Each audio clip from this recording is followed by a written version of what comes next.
Jim? Ready? Ready? Ready? Ready? Ready? Good evening, everyone. Welcome to the Taneytown Planning Commission for November. Would you please stand for the pledge to the flag? Pledge allegiance to the flag of the United States of America, to the republic for which it stands, one nation, under God, indivisible, with liberty and justice for all.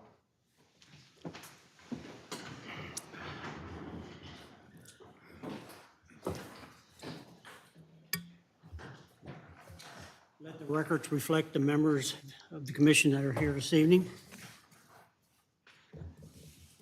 Commission members should have received the draft minutes for October 24th, 2022. Is there any corrections or additions to those minutes? Hearing none, I'll entertain a motion. Make a motion, we accept.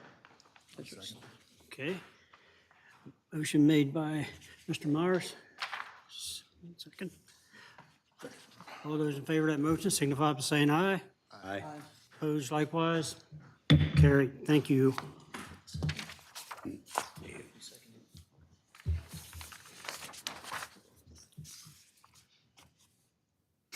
Jim, who's the second on that?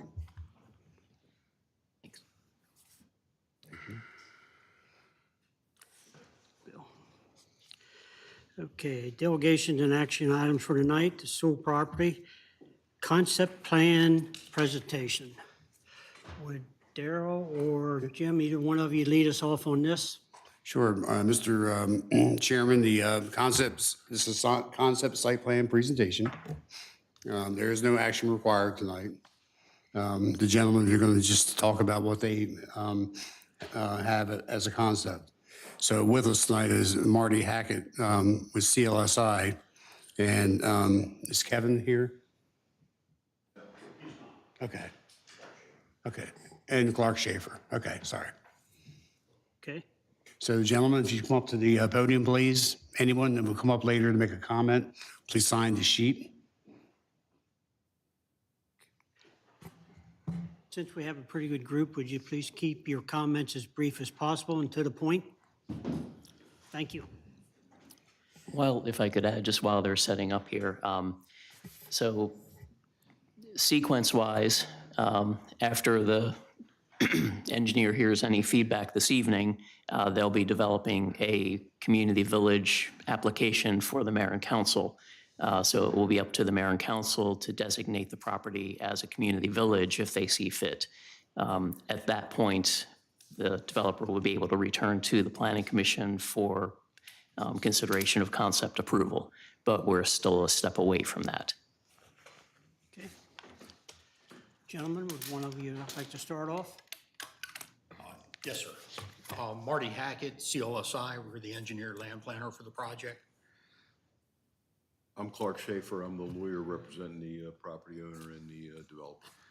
As Mr. Weeprick stated, this is obviously the very, very beginning of the project. Since it's been annexed, we're here to talk about our concept plan, and we obviously know we have to go through the application process with the city council to ask for the actual community village ordinance to utilize that part of the zoning process.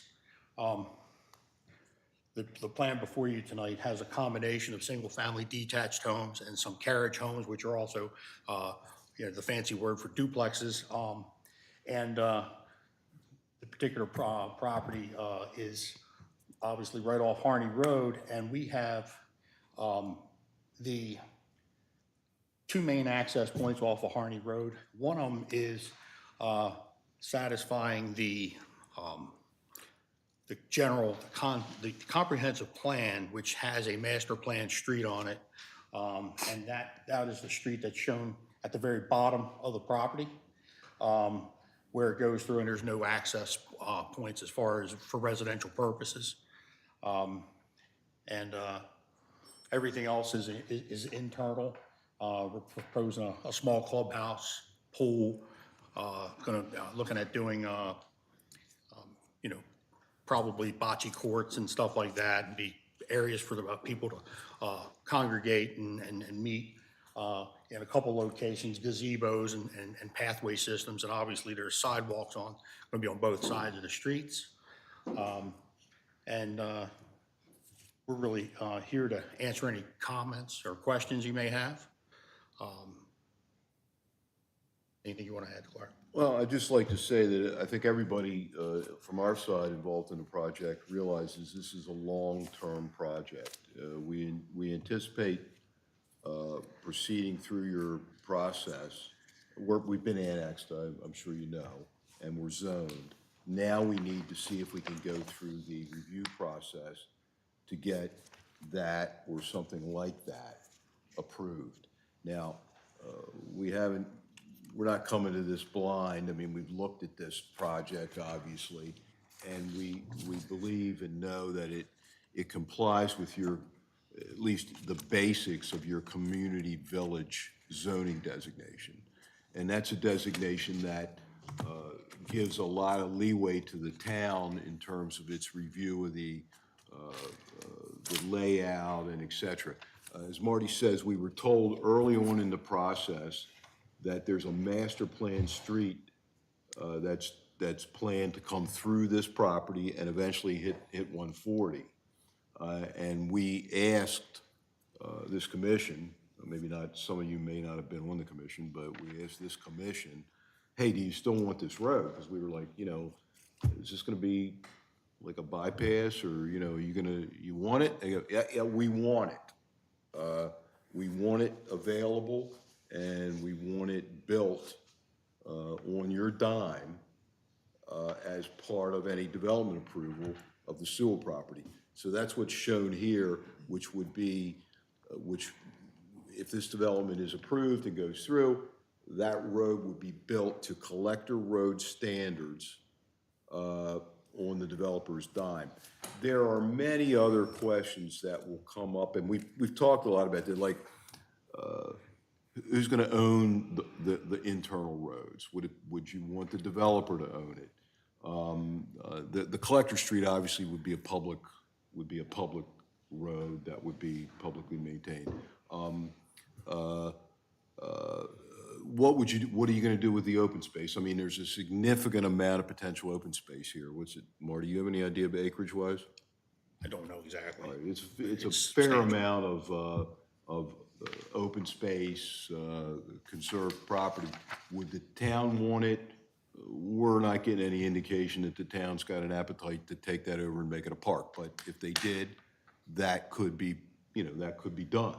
We would form an HOA, and a homeowners association, to own, manage, and maintain it. Like Marty said, it would have some gazebo-type paths in it that would be reviewed. We also understand that water and sewer and the availability of same is part of this review process. And we also understand that we're going to have to be involved in a water and sewer master plan. And we also understand that we're going to have to pace this with the town's ability to provide water and sewer services. And in fact, all public services. Because once we're in the town, which we're in now, we're subject to all your ordinances, including your adequate public facilities ordinance, your subdivision ordinance, your landscape ordinance, your stormwater ordinance, your water, all those, we know we're going to have to comply with, and we're just starting that process here. We've designed this plan so that, at least in concept, it meets all the basic requirements. The lots are, there's enough, the density meets, the size, the setbacks.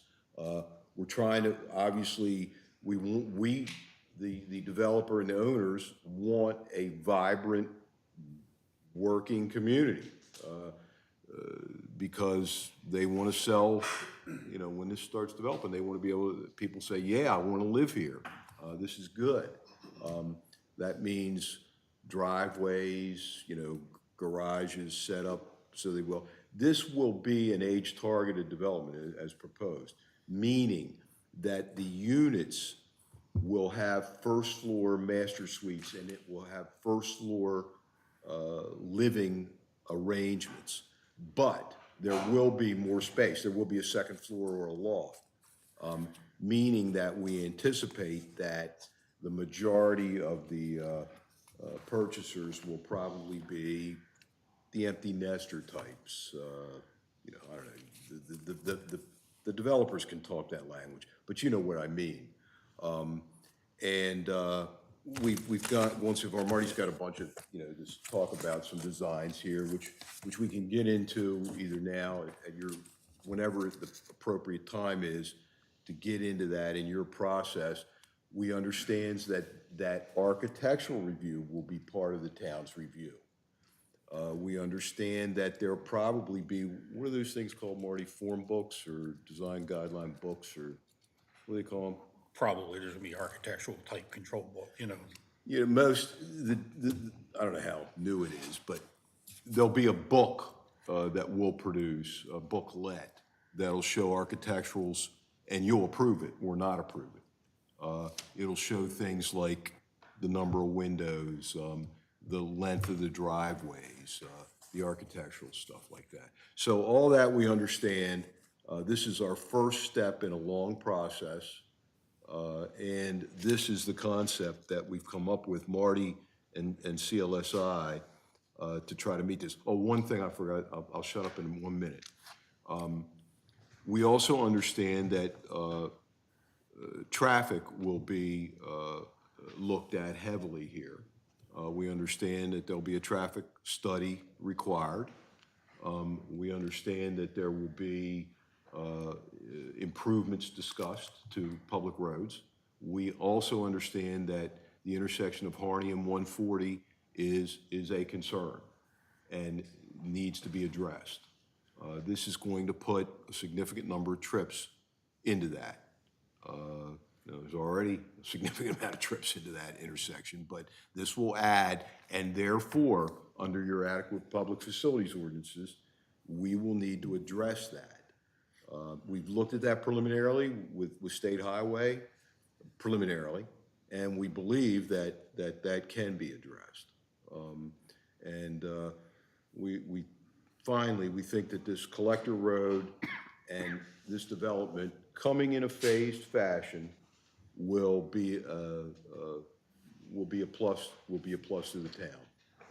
Most of these, I don't know the town obviously as well as you do. I don't live here. I've been up here.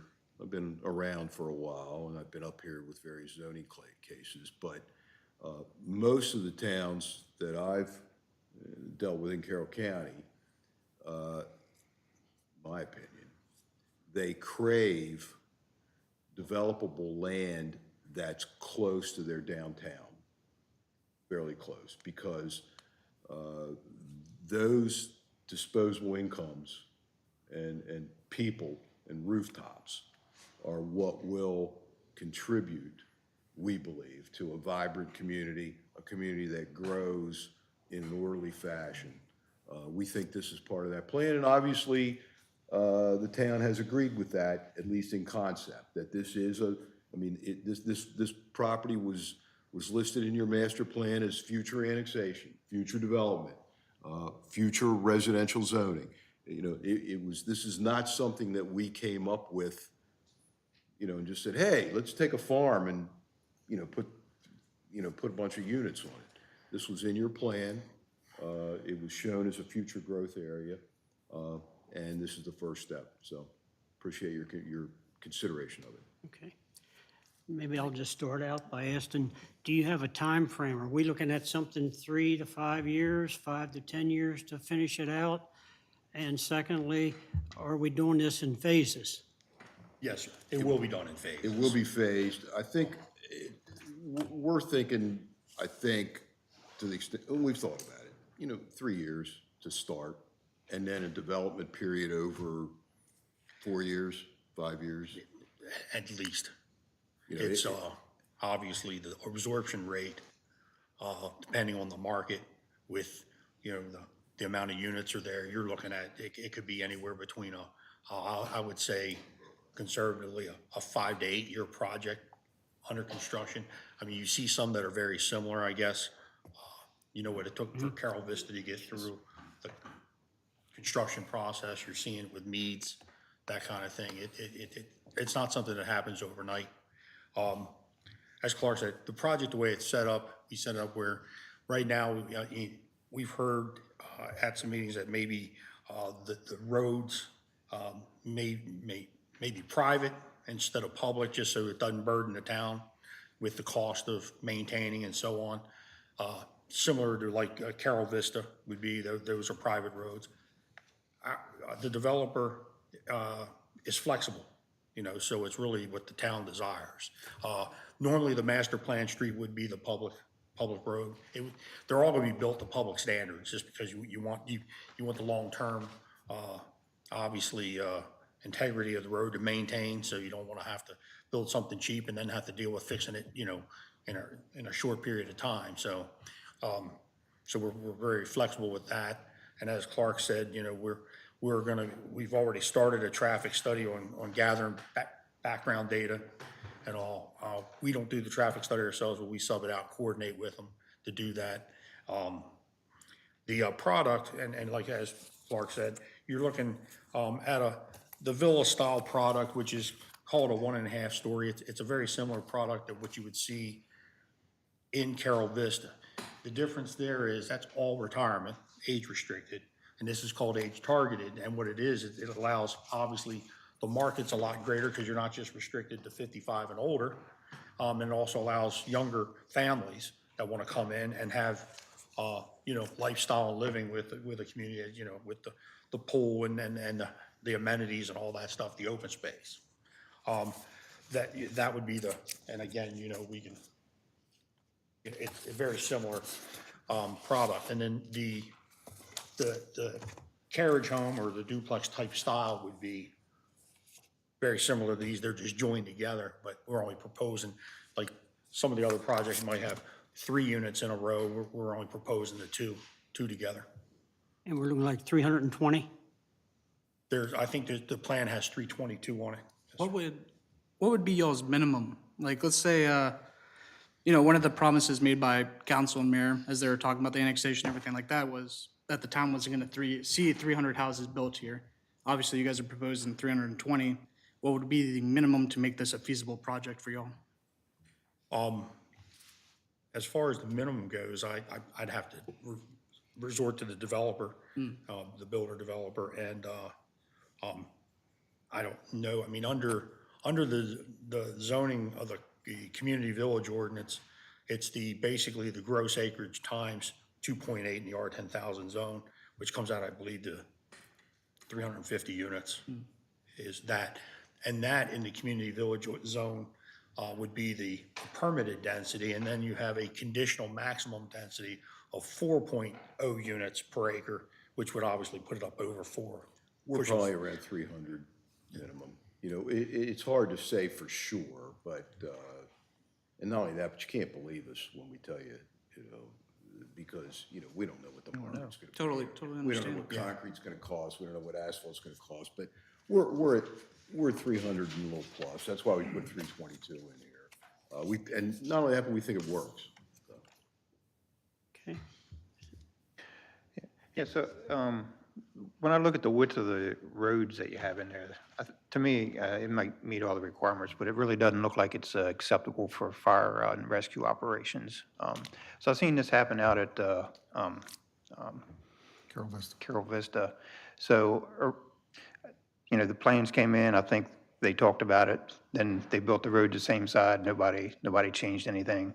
Then you had parking on both sides of the road, and then he found out they couldn't get the fire engine down there, so now they have parking on one side of the road, which I think that you have proposed here.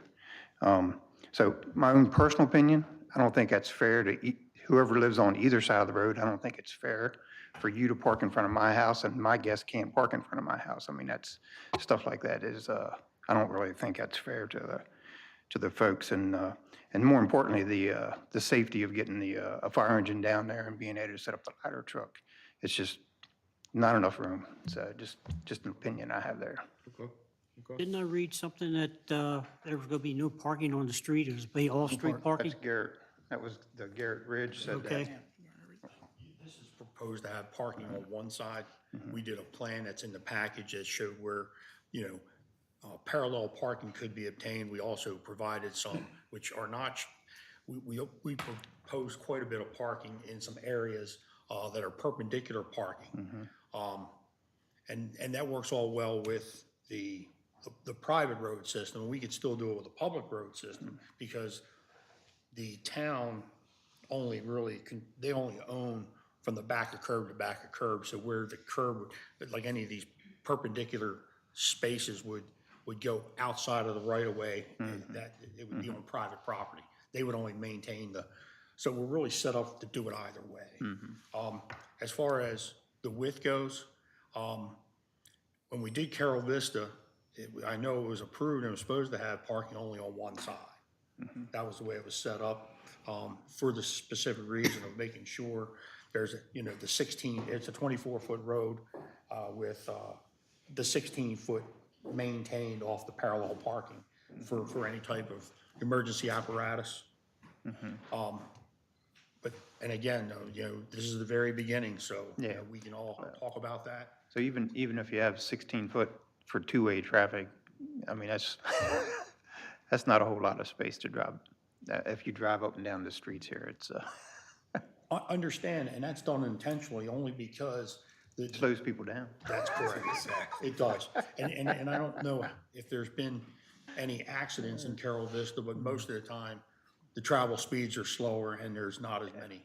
So that's, Understand. Yeah, we get it. Yes. We understand that'll be looked at. Yes, safety for the fire equipment is the biggest concern I have. That's all. now we did on the master plan street, we did a 24-foot road there, but there's no houses accessing it or anything like that. So most likely there would just be no parking along that road. You'd have two 12-foot lanes, basically. Understand. Okay? Yeah. Go ahead. Yeah, so I was, like you guys, reading the requirements for the community village there. And so it states in there about, should be a fencing plan. I mean, do you have like a plan on what fencing is, or will that be, maybe that's a question for us. Does it just follow our normal ordinances for fence, or? Because it kind of implied like it was a separate fencing plan that needed to be presented. Community village, that is part of the plan, is that a more aesthetic consideration is given so that there might be, 2 or 3 different fence types allowed, or, that much like they talked about, there would be a pattern book that would show the architecture, same sort of thing for fences, retaining walls, that sort of amenity or things down the road. So the idea is to avoid a hodgepodge of a variety of fence types. So you won't look out the backyard or from the open space and see, one house has a stockade fence, the next house has a vinyl fence that are 6 feet, the next house has a 4-foot split rail. The idea is to have some consistency, some uniformity through the community, because everything is more compact in a community village. So that'd be the style of the house, but they would still have to meet the ordinances that we have for the 6'5". Right, they would still need to meet the ordinance, but the community village can be more restrictive than the ordinance. It can say that, to be in this community, we're only going to approve these 3 types of fences, or, however many it may be, but there's supposed to be a plan that has some aesthetic consideration and provides some degree of uniformity. Yeah, that's what's called a pattern book. I couldn't remember. It's called a pattern book, and it's almost like a homeowners association that you approve. right, but the HOA will be controlling that by themselves, 2 separate from us. Exactly. But the pattern book will be binding on the development With us. through you, yeah. Yes, Through you, right, yes. So when it comes before us, we'll have a chance to make decisions or recommendations to that. So it also said in there that there's no sheds in this area here, so I assume are we going to stick with that, or are we going to change our mind again? I don't know.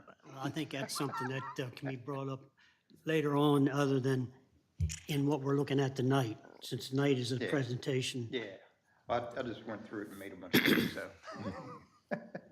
so. My main concern, again, with the presentation is just going to be, when they're going through the annexation process and everything like that, a lot of the concerns were we were going to see the 300-plus house development going in. And, the developer's obviously going to want those 300-plus houses. So this is obviously going to be something that the council and mayor are going to have to talk about when they go for the community village part. But, this isn't what they basically assured that this isn't what we were going to see when you guys came with the concept plan. Yeah. That is what they told the people when they went for the annexation process, is that we weren't going to see a 300-plus house development. This is pretty much what was presented originally. It is. Pretty much the same design. Concept plan in for a year, No, I totally agree. and it was on file, so That one had 334 units on it, I believe. No, I totally agree. I'm just telling you what was told at the mayor and council when they were talking about the annexation, was that, I actually think it was the mayor himself, was we were not going to see 300 houses built on this development. we don't know. And I know it's not on you guys. I totally understand it's not on you guys. I'm just Mr. telling you- Miller, I know that you are running for mayor, but I would greatly appreciate if you would stop making a generalization about the entire council claiming the 300, because it's not true, and I appreciate you not fabricating things for the sake of trying to pander to your The people who 300 might vote for houses. you. It wasn't true that was said, that there wasn't going to be 300 houses. You on this said, development. and the council. I did not. All right, let's move forward for what we have with the presentation. Thank you for both of your I have a input. question for Mr. Weeprek, and I don't expect an answer tonight. First of all, question. This is going to come before the council. When was it to come before the council for the sake of the community village overlay request? Is there a timeline on that, or just it's sometime in the future? At this point, I would say sometime in the future. I'm not sure what the developer's intent is there. There may be some tweaking of the concept that needs to happen before it's ready for the application mayor and council. Okay. Do y'all have any idea when you might be bringing that? We're gonna get we're gonna, maybe not tonight, but at another meeting, we're obviously gonna go through you and get some kind of recommendation for or against, depending on what we tweak here. Maybe we'll make some changes. After that point would be when we go to the council. My guess is that could take 3 to 4 months, 5 months. I mean, Probably be around. So, Mr. Weeprek, question for you, and I don't know what would be an appropriate amount of time. I'm looking for an answer and then I guess a forecast.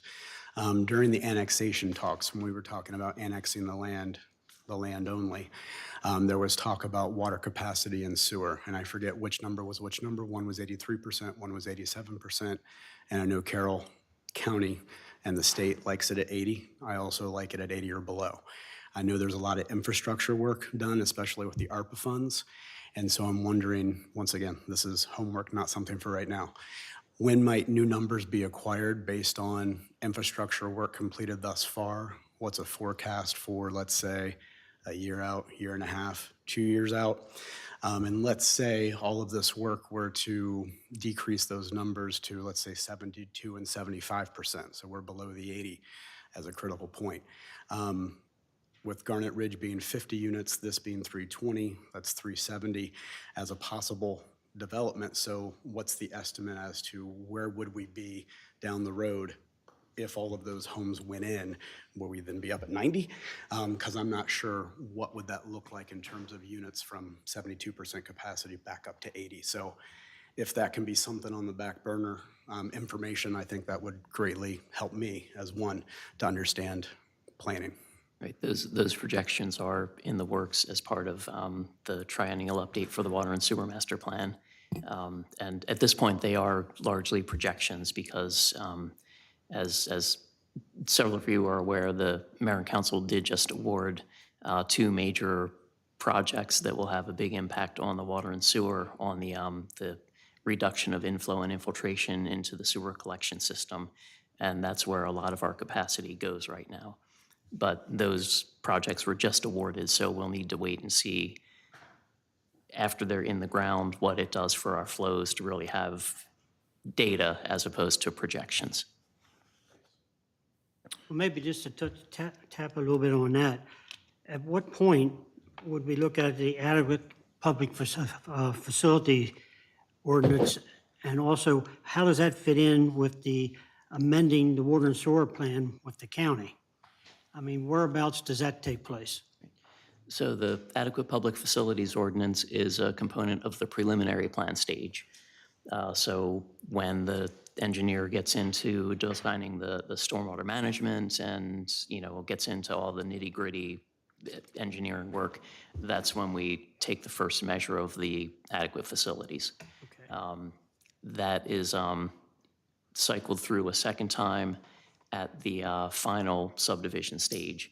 So what we see frequently is the preliminary plan addresses the entire site, and we run through the adequate public facilities there. We look at school capacity, water, sewer, park capacity, traffic, things of that nature.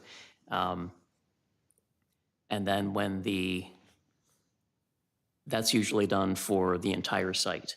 And then as far as the phasing goes, the first phase will develop construction drawings and recordation plats. At that point, we can run that phase through the adequate facilities review another time. It depends on how quickly it happens. If it happens right on the heels of a preliminary plan approval, and 2 months later, we're looking at plats, it probably isn't necessary to rerun those tests. But if it takes another year, then we can cycle through those adequate facilities reviews a second time. And, if things have, if other developments, say that feed to Francis Scott Key High School have come online or have advanced through the planning process, those numbers may change for a project here in the city. So it's largely related to the timing, but we do have that opportunity to run it through at the preliminary and final subdivision steps. Yeah, that's an excellent description of the process.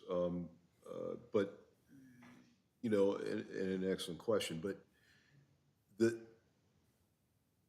reality is that the developer will be looking at that process, the adequate facilities, especially water and sewer, okay, as we go through. And if it doesn't look good, they're not gonna go forward. I mean, because they're spending a lot of money to go through your review process. And as Jim just pointed out, the APFO, the real rubber hits the road when you get to the preliminary plan and then the final plan, because that's when you're getting close to actually getting building permits, okay? And that's obviously when people really care. And that's when you should look at your APFO, because if there's no adequate facilities then. So, yes, it'll be toward the end of the process, but everybody will be keeping their eye on it as we go through, for obvious reasons.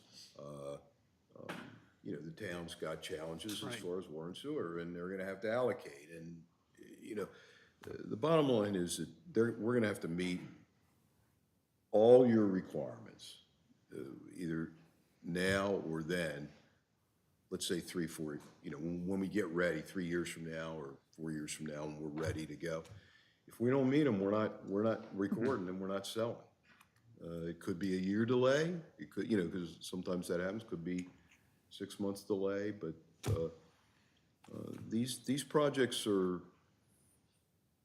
not like the old days. Maybe there is no more old days, but they're a long time. They're a long time coming. Lots of money spent. Lots of review. I know some people aren't happy. They think the process doesn't work, but it may not work. But it's not because it's not looking at stuff. I mean, there's stuff being looked at in terms of every gallon of water, both wastewater and potable water. Everyone's getting counted. I think you all know that now up here now. We know it in Westminster, every gallon. We're aware of how long it takes to get a project up and running. I mean, 10, 12 years for mean crossing, so Yeah. it doesn't happen overnight. So I have a couple more, I guess, concerns here. When I review everything here. So, you talk about water and sewer, everybody understand that process. Everybody talks about that. You talked about the traffic at the intersection down there. Got that. Everybody talks about that. So, yeah, they all need to be looked at. The other thing that concerns me is just the traffic situation in town, like right outside the door here. I mean, we have a lot of traffic during rush hour now. It's crazy compared to when I grew up. It's just crazy. So that's a concern I have, we're adding extra vehicles to the, and I don't know what you can do about that. Maybe a bypass would help that, but that's a concern that I have. Of course, the water situation, I mean, you talk about that, but I mean, I know when they put in Carol Vista and they started using the wells out there, the neighbors had issues, so whether they went away or how they were resolved, I don't know, but, so that's another concern, even after you meet the qualifications, what effect do you have on the neighbors, So I have that concern. The other thing, I talked about the roads, the road width for the fire. Well, the other concern is that just the fire service in general, we're volunteer here, we're basically strapped, and I mean, it's very difficult to get, a couple engines out in the middle of the day. And so we're adding this extra requirement for fire service that we don't have, the ability to service it really. So the county's working on it, I got it, everybody's trying to, we're trying to go paid, but it's still a concern. And whether they all come together at the same time or not, I don't know. But again, that's just a concern that I have. So then I'm also, when we had a presentation from our economic director, what was that, 2-3 months ago, whatever.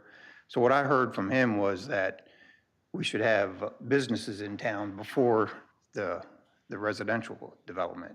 So, I mean, I don't really see that happening, but I thought that was the advice that he gave us.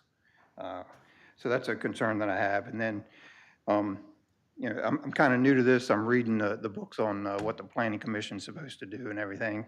So one of the things that kind of resonated with me is that when we're making a change, we're supposed to consider how it affects the current residents and whether this is going to be a benefit to them or not. And so I know you said you thought it would be. I'm not sure I'm in that camp yet. So those are some current concerns that I have here. I just appreciate you listening to me. Well, you put your finger on the growth issues that Taneytown faces and everybody faces. And how do you pay for it? And then, with regard to your traffic concern about, out front here, that's an existing problem. And the question becomes, who pays to fix that? Yeah. Do you just say, Mr. and Mrs. So-and-so, you want to get a building permit for your daughter on that lot next to your house? Sorry, you're going to put another trip into Main Street. We can't have it. We're overcrowded and we're not allowing any more development. And then you get into the question, well, this one obviously is a big one. And this one has got a little sign on its head that says, this is a big one. So people are looking at it heavily, and those questions do come up, and they're big questions. When is the town ready for growth? But I will say this: this is not the old days. In the old days, there were no adequate facilities. When a lot of this development got done up here, there wasn't adequate facilities ordinances. They didn't look at it. Now they do, and they actually look at, for instance, the capacity of the cafeteria at the elementary school. And they look at the capacity of the gym and the classrooms, and they have percentages. And again, the question is, when the new guy moves in, everybody knows that the new guy or gal is going to be in front of you at the traffic light one day, and you might not get through. And they're also going to be at the library, and maybe you'll have to wait an extra to get your book. But they're also going to be on your Little League teams. They're going to start your theater groups. They might even run for mayor one day. I don't think 55 and older is not going to be on my Little League team. Well, this is going to be age targeted. There'll be coaches. Okay. And so, I get it. Yeah. But this is phased so that it comes in so you can handle it. And again, it's an existential question. You want to grow or no? If you, I mean, this farm is a pretty nice opportunity for something. I mean, I'm a land use lawyer, been one for 40 years. When you look at land, you look at where the path of development is, and there's certain farms that are not in the path of development. I mean, there's other ones that are. But anyway, that's a question for you guys to deal with as you go forward. Are they going before the neighborhood community? Are they going before the neighborhood communities before coming back to planning and zoning? Because I know he mentioned he wanted to get a yes or a no on the concept right before you went to. We want to get some recommendations from you, or we want to try to get to a point with you where you can recommend our concept plan to the mayor and council. At which time we will ask the mayor and council to designate this as appropriate for a community village. If they do that, we'll be back your way with the detailed plans and the detailed reviews we've talked about, yeah. Well, I perceive that you'll come back before us again before we make any comments other than recommendations Yes. for the concept. Yes. I mean, this is just a presentation. We want to get input from up here and input from the community. So we want to make sure we can hear things and understand what's happening before we have to make a decision and obligate anyone. Lee, you had a question? Yeah, Mr. Hackett, question for you. In that property there, it's 126 acres, correct? Yes, sir. That green zone, that's the 126? That's what it's showing? Or is there, that outline, that's the 126? My question, and I think we've had this discussion in the past and maybe in other developments. I see two areas there, what is that, north and south, right on the property lines. What is your thought, what is your process for a buffer or open space? You know, you see it on the north and you see it on the south towards Route 140. They're right on the property lines. What I'm asking is, how are you going to design it for a buffer? You know, instead of just seeing when you come out 140 or Harney Road and all of a sudden you're going to see it all. Do you see what I'm asking? Is there going to be a buffer to the neighboring farms, you know, or is it going to be farmed in a property line? So far, like this one. Yeah. That one and on Route 140, you know?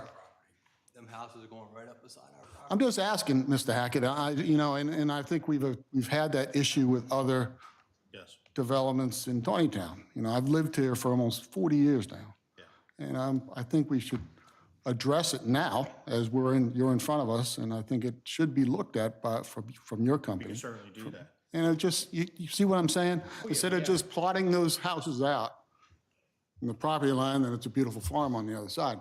Sewell's property is a beautiful farm, don't get me wrong. But you can't forget about the farms around it and, you know, the neighbors all around there. There's going to be 300 and potentially over 300 houses. I'm just asking, you know, just Certainly make a look at it. note, you know. Yeah, I mean, if you notice the master plan street on the bottom of the property, there's a buffer there between the master plan street because it's a street and obviously we're Right. trying to separate the area that is along that other area. And I know if you notice up on the board, how those, the Garnet Ridge property. I see it. How those two sort of just blend together. Yeah, we'll look at But it. we can certainly look Yeah, at it. because we get the comment, and apparently there's somebody here that has a comment also. It's not just because it's just something that's been brought up to me, and it's a shame, and there's some people in the community that has been addressed on other developments here, that all of a sudden you're going from a development to farmland that used to be beautiful. Now, that farmer there is looking at houses. Don't get me wrong, growth is part of it, but I think it should be addressed and looked at. Yeah, right now, again, we had the lot shown right up to the property line. The setback there is, I think, and it says about 40 feet off the property. Okay.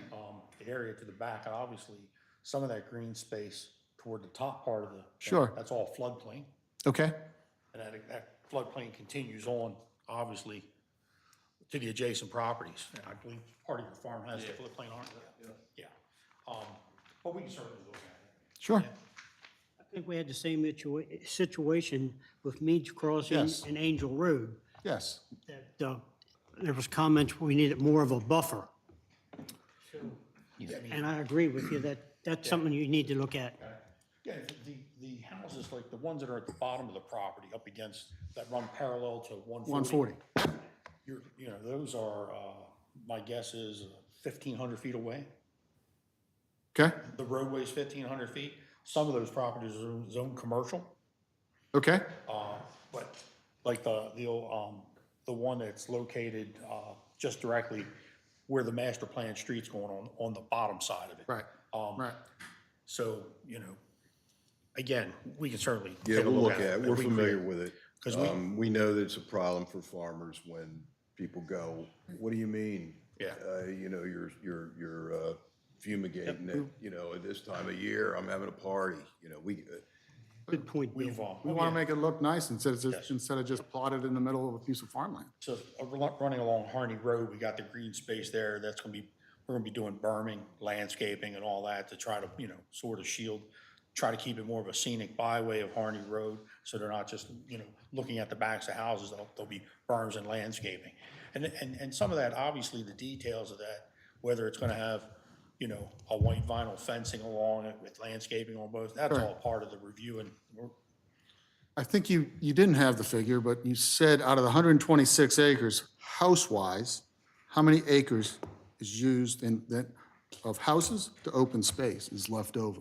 You said there's some floodplain, or areas, you know what I mean? I can give you all those acres. Okay. Yeah, You said you didn't have it, but, you know, this is the first meeting. we can break it down, yes, sir. Yeah, well, let's be sure we're right on the acreage here, because we got two pieces to this annexation. The one's on the right-hand side of Harney Road, that's not part of this development. okay? Okay, the piece on the left, I think that's less than 120, no, it's 8.8 plus 107, so that's about 115, Okay. 116 on that side of the road, okay? Okay, and then. Thank you. You could do the math and figure out the density. Okay. And now the open space, we'll get that info for you. Okay. Is that where the 350 comes from? The 50 what? the maximum that it has on here, the 350? No, it doesn't Does that come from include- that. It just comes from the fact that we felt like that was legally allowed, less than legally allowed slightly, and would allow a development that we felt was a reasonable design, you know? So I'm confused now. See, it says 126 and a quarter acres. Is that the green space? No, it's the entire property. But it's all the parcels that the soil's on. But on the That's right side of that Harney Road is not part of that 120, of, 116 on okay. that left side. 116. Yeah, Yeah, it's about 116 and change. Yep. got it. Okay. So you used both sides of the road to get the total area. You figured out how many houses, then you And crammed them again, into that we may area. have to change that to just the one side. I mean, that's, Yeah, we're showing what the maximum, I mean, we show the whole acreage. I mean, that is that's everything that got annexed into the Sure. project, so, or the property, so, we can make those adjustments accordingly. I got it. Thank you. The west end of your project, I'm concerned that there's no egress out of that area. Where, Jim? I mean, right now, anyone on that end will have to come out to Harney Road. That's a lot of development back there with not an egress. I was going to be Garnet Ridge. Yeah, there's Well, according to that, that's going to be a private road. That's what was That's said. what's in here. So if that goes non-profit, we going to be allowed, are you going to allow it? I mean, that's something you have to decide. That development's going to be able to go across a private road, another development, to get to 140? Jim, it's showing right there. The roads that are in It does, Garnet but Ridge- that's a private road. Yeah, we used to. So this. I'm saying is, if the rest of the development is public, Oh. are we going to allow the public to dump onto a private road through another development? Somebody want to help me on that a little bit? That is definitely an issue that needs to be fleshed out. We had a similar situation with Chevrolet Drive and Break Iron Street. where those streets were not built to city specifications with the intent that they remain private. And then when the Creekside community was going through the review process and was not able to access Route 140 on that side of the project, and the alternative was to access via Break Iron Street, then the city ended up stepping in and accepting those as public streets. And then we, as you know, we now have city streets that weren't built to city specs, so they don't have sidewalks on both sides and so on. So it's definitely a matter that we need to figure out, and I don't know if there's been any coordination with the developer or builder for Garnet Ridge at this point. If there's some agreement in the works on, a shared use of those streets or anything, but definitely a question that we need to have answers for. Yes. What he was referring to is the situation out behind, there in front of Food Line and CVS, there with the work tower. So just don't want to recreate another situation. Yep. So if you could look into that. Yep. So do we folks have any more comments before I open it up to the floor? I do not. If not, I'll open up for comments from the floor. There again, please come up and put your name and address and try to keep your points to the, your comments to the point. We go with 3 minutes? I'm not sure, I got a lot of notes here, so I will be as brief and to the point as possible. If it's too but I do have- long-winded, I'll give you the signal. Give me the hook, Mr. Parker, that'd be good. Chris Tillman, 10 York Street. And I do have a number of comments I'd like to make regarding this plan. I think the first thing that came up to me when they were talking about a public collector road through the site, I believe that at the time that they were trying to refer to maintaining some semblance of roadbed for a future bypass to continue from 140 around to 194. Certainly what is planned here doesn't do that. And I think that needs to be looked at because, right now, even the bypass that is in our plan, even if it's in the state plan, still only covers 140 and does nothing for 194. And the only way to actually alleviate that traffic is to continue that bypass on around and come out somewhere over probably by Fringer Road. But, we're going to find ourselves in that same spot 20 years from now if we don't plan for that today.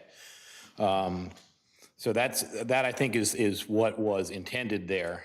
I have, just aesthetically, I have a lot of issue with this. It seems very unimaginative. It ignores the topography, the existing features of the land. And really, the streets look like racetracks, and they will function very much in that way. I'm certain. All you have to do is talk to the folks, in the communities here now in town that are complaining about speeds and stop sign issues in their developments. Buffers to the adjacent property the gentleman brought up a little while ago. In this plan, there's a buffer along Harney Road, but that's it. There's no buffer to any of the adjacent properties. It really does need to be. Intersection improvements at Baltimore Street, we talked about that. And that's going to be a state highway issue. As we well know, sometimes the state highway is not quite on plane with our thinking in terms of what needs to be done. But certainly that intersection needs to be substantially improved. If you're going to, especially now we've already added a number of houses to it at Taneytown Crossing, and now you're talking about adding another 320 houses. The other thing that you kind of have to look hard at, if you don't know what you're looking at, you don't realize it. And there was some discussion about here at the end about the connection through the Garnet Ridge plan development. And then again, that is also the same, because I think that comes out somewhere right about where the bypass is supposed to tie back in to 140. If there is any thought about continuation, and we don't want to be talking about Garnet Ridge right now, but that ought to be a thought, and maybe that becomes part of a collector road thing, and there's some kind of redistribution of the houses on that property. We also talked about adequate facilities, but one of the things that you don't see are adequate recreational facilities. There's no tennis courts, there's no ball fields, there's no playgrounds. You know, again, knowing that it's a concept plan, they haven't gotten to that level of detail, but obviously there's things that need to be added for that. I have a question that kind of goes out to more in general to planning and zoning. Is there a potential for any mixed-use development here? You know, one of the things that you know, when you talk about village concepts and stuff like that, you know, is there a possibility for including a gas station and a small convenience store as part of this, so that they don't have to go all the way to Sheets through the intersection just to get, you know, a gallon of gas and a gallon of milk? It's just a thought. I'm not professing for it one way or another, but I just wonder if that had been thought about, if there's been any thought given to that kind of mixed use into something this big in an area of town that is completely unserved by any of that kind of commercial use. Another question I have is, you know, you've got a large number of small lots. Would it not be preferable from a design and construction standpoint to concentrate some of these down to townhouses and perhaps create more open space by clustering townhouses, and instead of having all of these speedways have you know, like pods of townhouse clusters? Again, just a thought, but it's something to think about, because this just seems to me to be very, very cookie cutter. You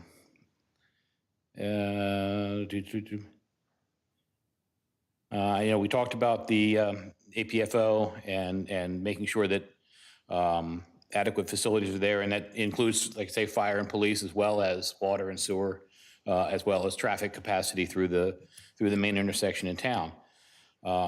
You know, it begs the question: if this is a phased development, could future phases be held up by if Garnet Ridge comes on and something else happens in the meantime while this is going on, and suddenly you don't have the capacity to build the last 3 phases of this, or the last 2 phases of this? What does that do to the developer? And that is the end of my list of questions. So I thank you for your time, and I hope that you give some consideration to my comments. Thank you. Thank you for your input. Thank you, sir. Anyone else would like to come forward?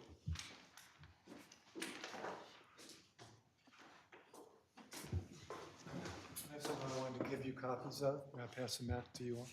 I'm Jim Thomas. Just take one of each of these and pass them over. You have a copy for us? I think once you're at the other end, there should be a copy there, I think. If not, I'll get you one. First thing I wanted to address from Ms. Eisenberg is about the buffers. Actually, in your own comprehensive plan, it's a required buffer of 30 feet. So it's not a matter of preferences in that way. That's written within your ordinances. And on the Hahn Farm particularly, and this is the issue that needs crossing along this line that's been pointed out, that is spelled out within your own within your own plan. That's a 30-foot buffer requirement. I'm sorry, Jim. Go ahead. So I'm saying you're right about that.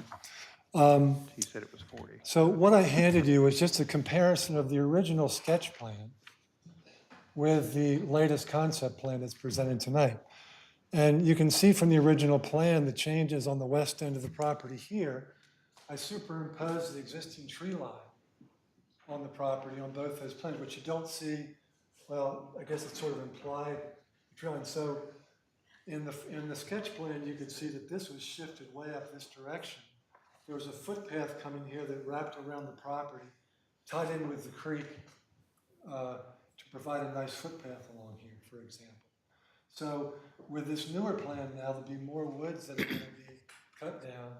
I'm not sure if the county requires mitigation for that in terms of the forest plan to do that somewhere else. But one of the things that's always pointed out within your own plan is that you work with the strength of your own property and the assets of the property. So it's disappointing to see this plan, both as Chris pointed out, from a topographical standpoint. It's a beautiful piece of property. So you wipe out 14 acres of woods, stream buffers taken care of by other requirements. One thing I wanted to suggest was, instead of getting locked into this concept plan and tweaking it and making it fit, what if you requested the developer 3 soft concept plans? So you don't get locked into this and you keep manipulating something that maybe doesn't even work in the beginning and get locked into something which doesn't address these other concerns. So one of the things from a more creative standpoint I'd mentioned earlier was, with that earlier sketch plan, if you follow Piney Creek over, this goes to Bollinger Park, right?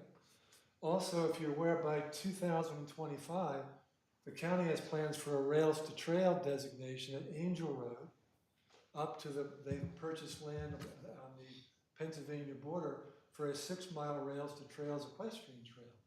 Their goal is to tie it into Bollinger Park.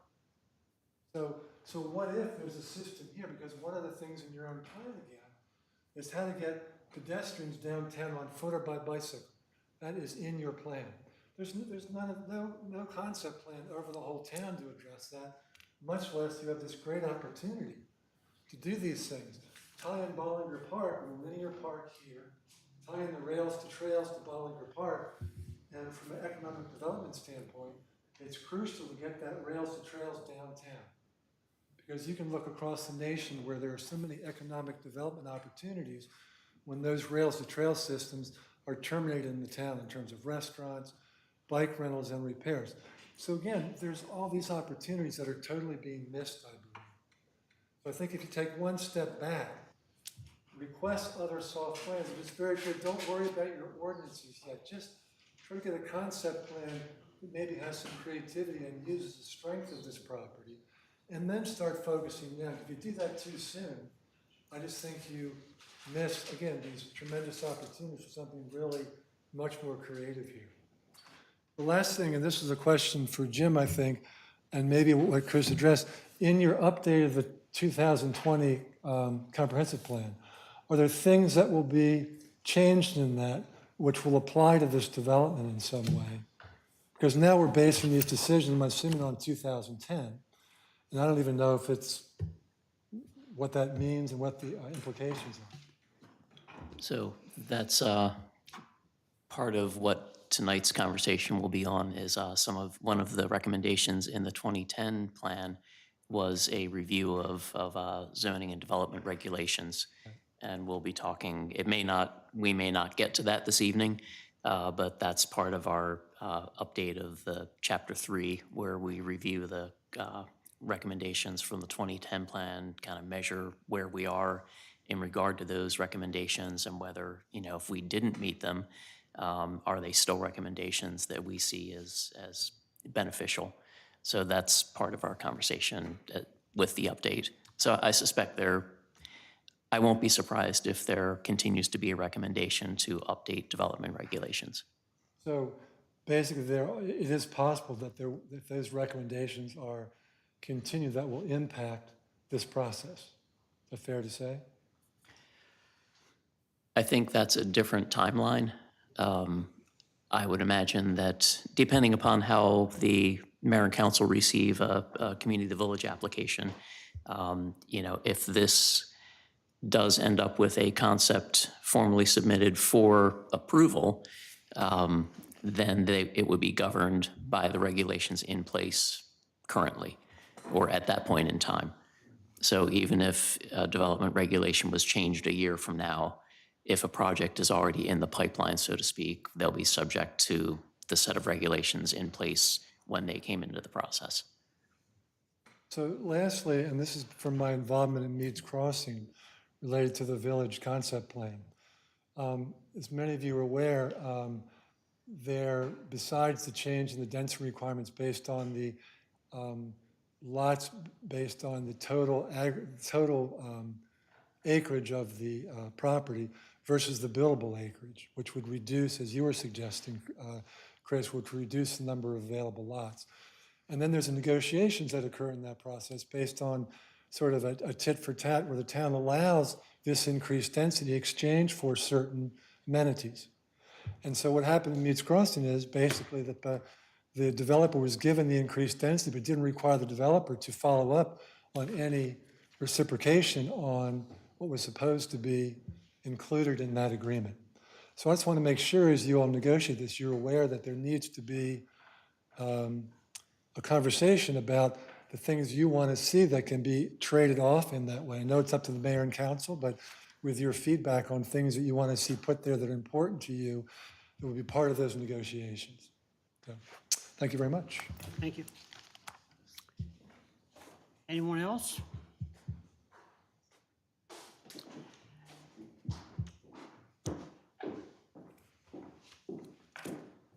Hi, Lisa Crawford, 61 West Baltimore Street.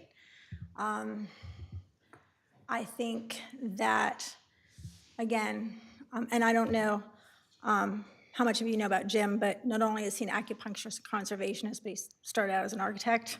Correct me if I'm wrong. So there's a lot of knowledge there. So not only do I back up what was previously said, but I call bull on checking on the schools. I'm a parent with a young child in your school system right now. Our school system is extremely overloaded. What is this going to do?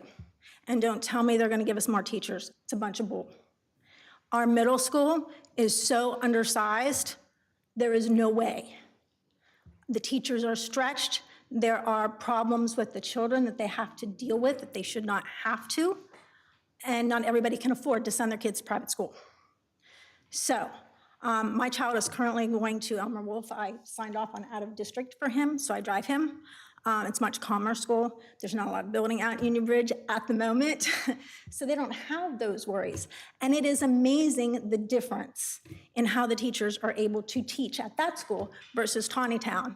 And we really have a big problem right now at our middle school, and it's coming up for my child and many other people's children. It's not big enough. The hallways are like I'm claustrophobic when I walk in there, let alone you get a lot of smelly teenagers or preteens in there. It's ridiculous.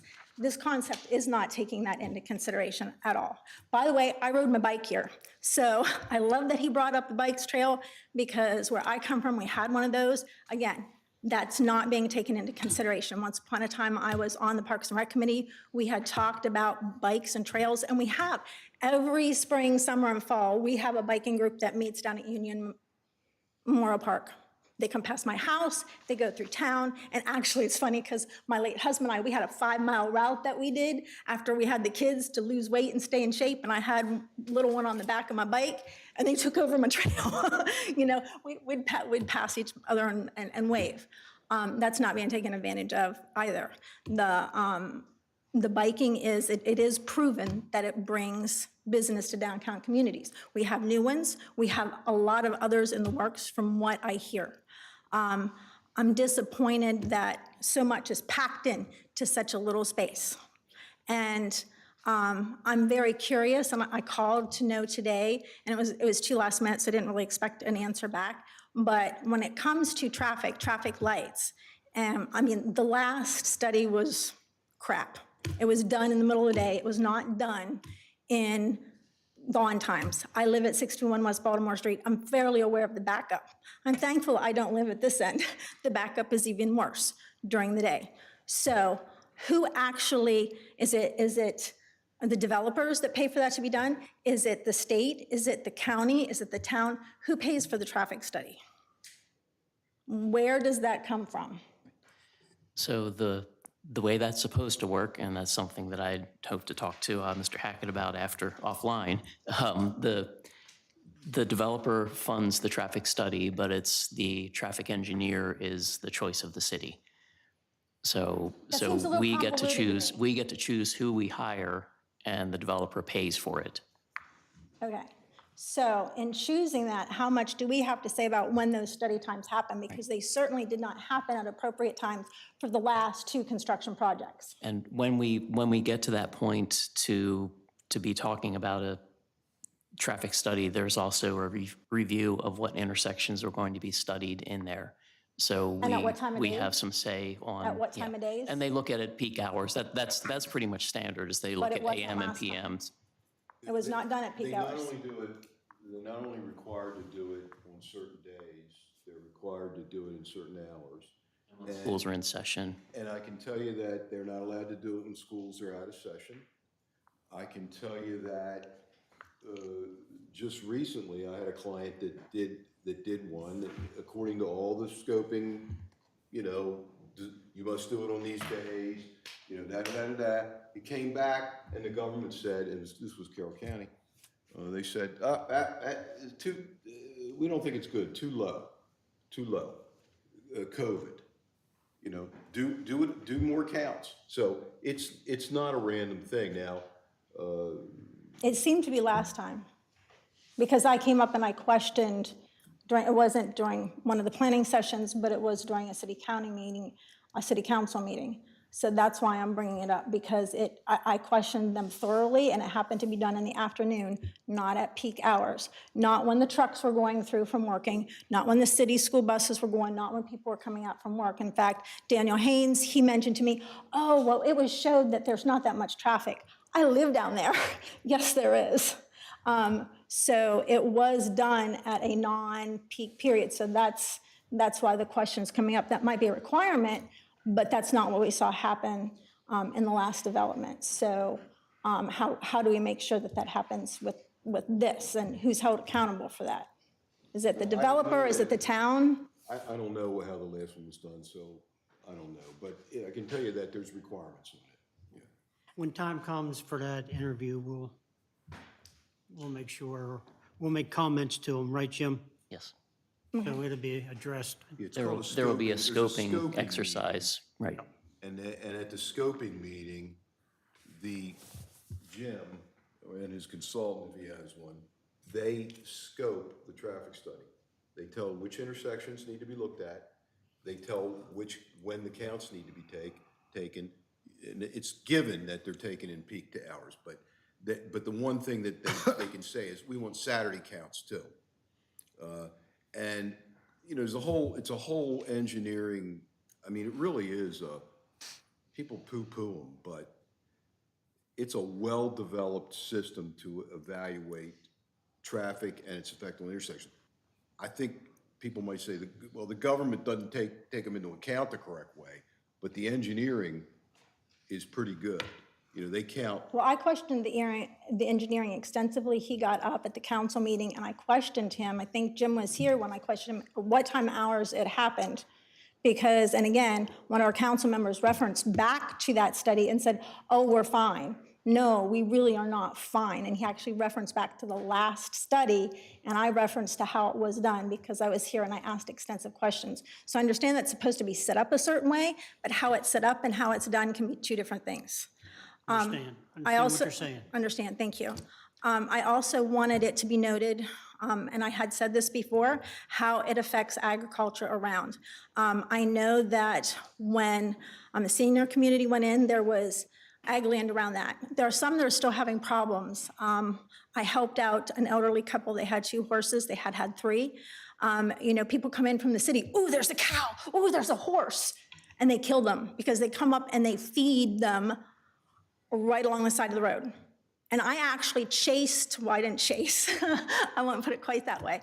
But I had to approach, my son was maybe 6 at the time, and we were there helping cleaning out stalls and feeding the horses. And it was not actually the citizens that lived there, but their children and grandchildren. And it's fine, you want to come up and see the horses. But you don't just feed horses anything, especially if on their special diet and they're old. Then there's also the cows. I know a lot of people out here, and even from the community that currently went in, they're having problems because people, oh, it's a cow, let's go look. You know, let's feed them stuff.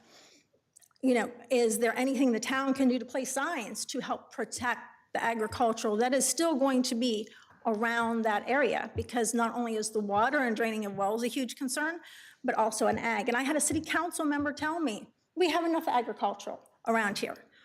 We get our food from China and India and every place else, and we have enough ag? I'm sorry, I have to disagree about that. So how do we protect, when things like this come in, how do we protect those farmers that are still there? What can we do for them also? Because it's not right that their wells get drained dry, and then we end up with these big, huge farms that we're not getting good produce and we're not getting good meat from. So I don't think that's something that's come up in the discussion. I certainly haven't heard it. I know it's impacted farmers in several different communities that were built. And it's sad because they work hard. They don't make a lot of money unless they sell their land. And it's in ag preservation. And even then, they're really not treated right. And it's very, very sad. I do know that it will change things on my street. We bought at that end of the town for the reason because it was a lot quieter. It will change things exponentially. I think it was mentioned open space and what will also be provided for, they're going to be using things here in town, right? We have, there's a pool that went into a private community, but yet the kids in town don't have a pool to go to. So if this is accepted, and again, I like the concept of several different plans being opened because, it should be fair. It should be fair to the farmers around there. It should be fair to the community. And we don't want to shut off businesses, especially if it closes up the rails to trails coming in. That would be amazing. We have bikers that do races that come in every single year. And I've often said, you put the right things downtown, they'll stop for juices and coffee and this and that. We don't have it. So I would ask that you hopefully consider more of this because a lot of it is shut down, quite frankly, at council meetings. Okay, thank you, ma'am. Ma'am? My name's Lydia Stedman at 3407 Harney Road. And I share the driveway with Ron Stoll. We're opposite his driveway. I guess I've never been to a meeting like this before, so I have no idea. You're doing fine. Just say what's on your mind. But Harney Road is very busy, and my concern is the traffic. And especially since we're opposite the entrance to that facility that they're planning. Also, I'm wondering what it's going to do to my property value. I don't know if it's going to increase my value or diminish my property value. I don't know which way that's going to go. And I think the main thing is the traffic for me. We moved our bedroom to the back bedroom rather than the front bedroom because it's so noisy. So I kind of feel sorry for the people that are going to be on Harney Road. There's a lot of trucks, tractor trailers coming down that road. And I'm curious about this side.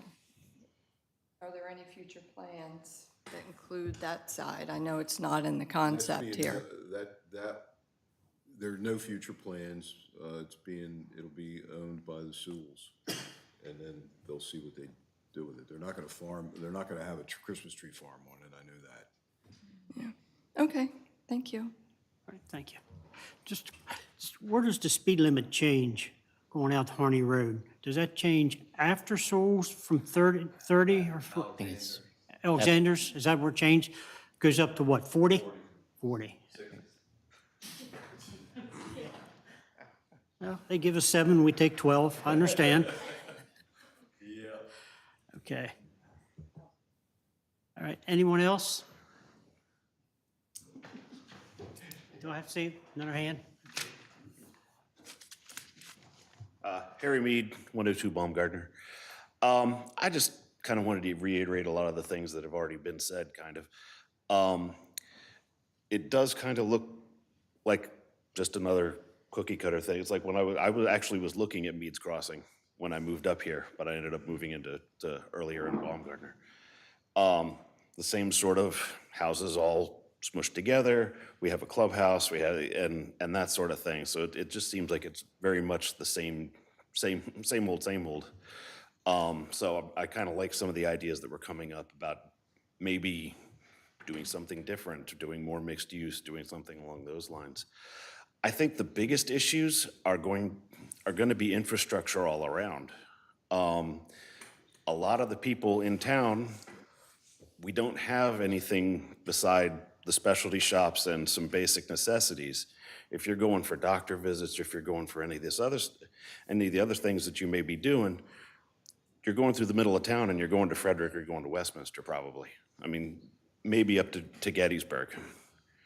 So, but I would say most of the traffic, especially in the morning and afternoon, is going to be running through the middle of town there.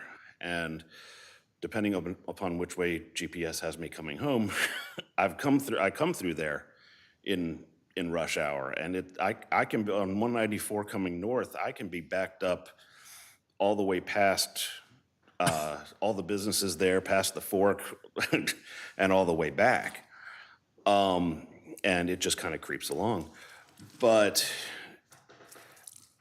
it just, I would just say that we really need to look at the infrastructure hard on this, because there just seems like there's a lot of issues that can come up and really bite us, especially if we're trying to funnel we can't really expand the square at all, because you've got buildings and sidewalks right there. So we need to look at more of the overall, as opposed to just just this particular chunk. I think we need to looking at the bypass, looking at all that other things that need to come in, as well as, I mean, you were on with the water and storage and the percentages, yeah, because I mean, we've already got water that eats all of the rubber out of the faucets. So we kind of need to make sure that we're keeping that up as well. So just, like I said, just reiterating the fact that we need to be looking at this infrastructure really hard. Okay, thank you. Appreciate that. Anyone else? If not, we're gonna.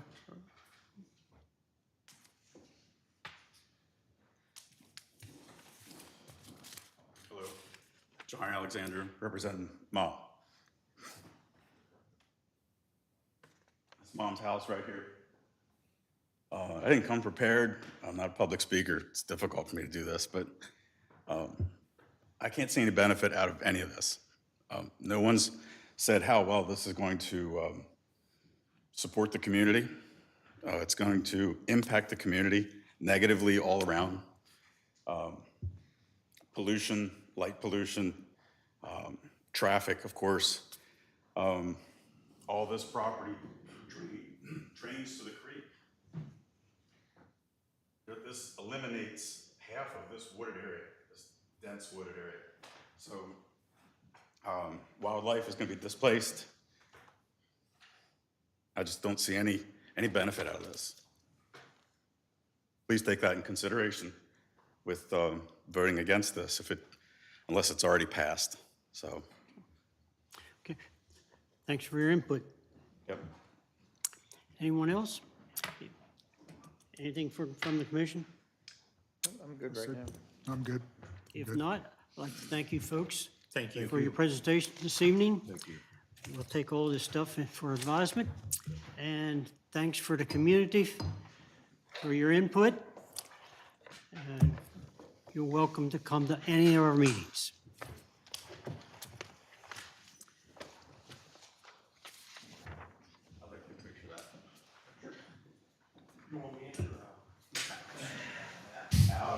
In front of it. Completely out of it.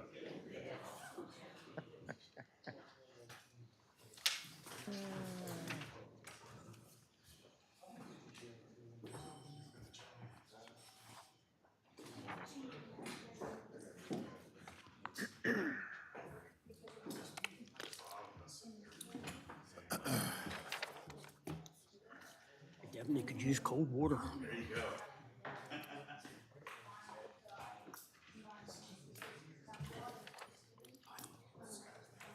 Pardon me?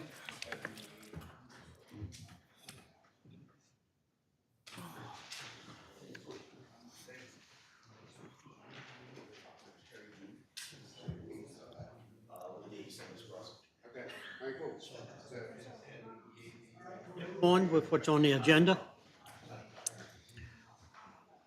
Ordinance and agreement for review. Ordinance 09-2022, amendment to restricted general business district. And we should have something here in our packet on that.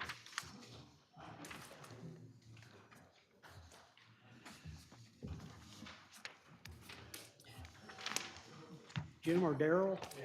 Just get back, okay? So the first of three amendments, that two of which we brought to the, together and took it up to the mayor and city council. And they commented, they discussed it, and now it's back to us. Are we now wanting to stay with the changes that we had talked about last? If so, that would be a suggestion to them. And it would go for, Jim, I'm not sure the process here, is it 30 days for open? It'll be subject to a public hearing at the next mayor and council workshop. They can decide whether they want to keep it open for further comments. Probably depends upon how much interest there seems to be at the hearing. So you're actually looking for a recommendation from us Yeah. to the city council? Yes. So, anyone have any comments they want to mention or anything before we make a, So I'm fine with the general business district. okay, well, let's just do one at a time because I might have some comments. Oh, I got, yeah, I'm going one at a time. Okay, okay, the general business one, Yeah. restricted. Yeah, I'm good with that. Okay. Okay. I guess talking about this and hearing so much, I'd just like a clarification. In the general business section, restricted general business section, can a building be put on joint lots? The reason I brought that up, because remember with Sheets, that's involved, what, 4 lots, 4 different property owners? So my question is, can a building be on 2 joining lots to exceed the 5,000 square footage? So Or does that go to the Board of Appeals? it speaks to one building being no larger than 5,000 square feet. Because we don't want when this was drawn up. And I understand that the Bear property is 2 lots and I think it's 24,000 square feet between the 2 lots. The challenge is that you don't, from what I'm reading from that restriction, is that the 5,000 square foot is the largest building you want to see in that area. When you say area, are you talking about a lot per lot? Or In the- what do in we the define the area? In that district. I don't know if that would hold up underwater. Is Jim, I or think would I that's ask the, Jay? I think that's the intent of the district regulations. Now, if someone were to seek a variance and they presented to the Board of Zoning, to the Board of Appeals, that there is something unique about their circumstance that makes this property different than other ones in the district, they may be successful in obtaining a variance on that, I guess that would be considered a bulk requirement. So typically, we're looking at, area setbacks, bulk requirements for, how far from the street, how big, how tall, that sort of thing for variances. I think that would be something that a property owner could apply for with the Board of Appeals. And I'll ask the city attorney to correct me if I'm wrong there. Yeah, no, you're correct in how it could do it on one lot. And to your question, Mr. Chairman, if I could get rights to a second lot that was adjoining, I could either join them together under one ownership. I wouldn't have to do that like the Sheets parcel. I could lease the lot, but I could use the area of as many lots as I can, and I could put them together and do what I want on those. So yes, you could amass lots without a problem. And I think Well, I getting, realize we're trying to steer away from, what do I say, box-type stores. And I'm for that. I just soon we not have a big Kmart or something like that, or anything else in that line, in that area. But I just wanted to make sure that we could use more than one lot to justify over the 5,000. And as far as the lot line goes and the reference to sheets, because the owners of those properties were not, basically everybody wanted to hang on to their property and enter into long-term lease arrangements rather than sell the property. And Sheets, my understanding is, prefers to lease as well. But we did make sure that, to the best of my recollection, none of the buildings actually cross a property boundary. I think there might be a corner of the canopy that overhangs a property line, but as far as anything actually built, as far as the foundations go, I think everything is within a lot line. In the event that years from now, something falls apart with the various lease agreements that are in place. And it was quite an exercise, I think, to make sure all that worked and that we didn't have a situation or wouldn't have a situation where property owner A decides not to renew the lease and property owner B wants to, and now you've got, a store that's halfway on each property. So we did work to avoid the likelihood of that. Okay. What was the answer? So Jay, what was the answer again, please? Well, the answer is that they could put properties together. So they could take two lots, and they could make it one big lot. And then they'd have more area to work with, so they wouldn't need as many variances to do what they wanted to do. And they could go through the Board of Appeals then for this, right? If they needed to exceed They what needed the to. volume was, right? Okay. But Jay, in that ordinance, it says the maximum building could be, and the business to be done there must be inside of a building, and the maximum size of the building can be 5,000 square feet. So are you Right. saying, can it be 10 all of a sudden, Jim, or, I mean, It I still certainly has to be see, 5,000. Well, Let's use an example. If you have a lot, the lots we're talking about here, they're different areas, they're different sizes. But in the past, we have allowed lots to be combined in the area of Baltimore Street, where Mr. Hale lives, in that area. Those lots are very narrow. You can combine them and build on one. But this ordinance would only allow you to build 5,000 square foot building on whatever size lot you have. gotcha, okay. Okay. But you might not be able to build a 5,000 square foot building on one of the small lots because of the setbacks. So you'd need variances to make that happen, or you'd have to acquire the neighboring lot or something like that. So, and you cannot get a variance to build a bigger than 5,000 square foot lot or building, because the ordinance controls that. Okay, I'm with you. And So moving, I might own 3 lots. I can still build 5,000 square feet, but I might not need any variances because I could put it into the middle, more or less. yes. It's a workable lot then. So, But the board couldn't authorize a 9,000 square foot building. That's correct. It's 5,000 square feet. Mhm. Okay, thank you. but I could have multiple buildings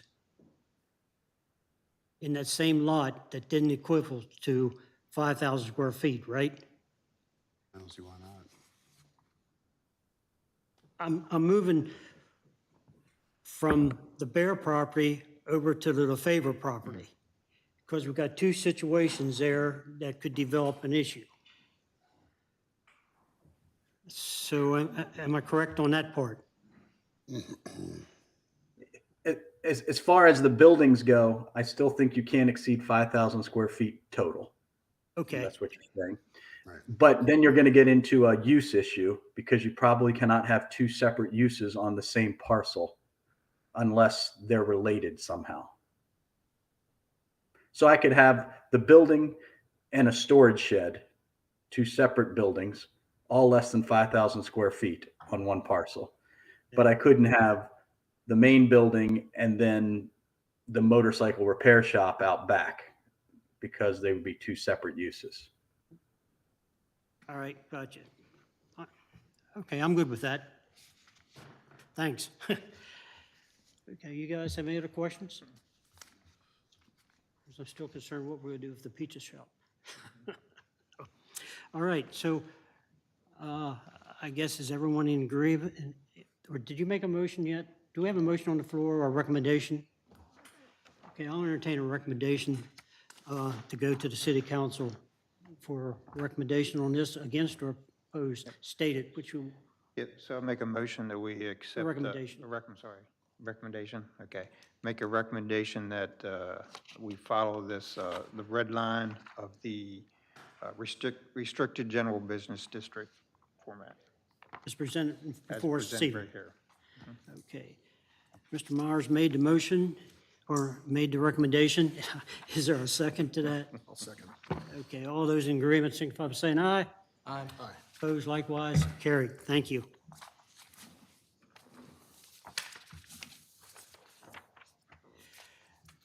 The next one is ordinance 10-2022, amendment to yard exceptions.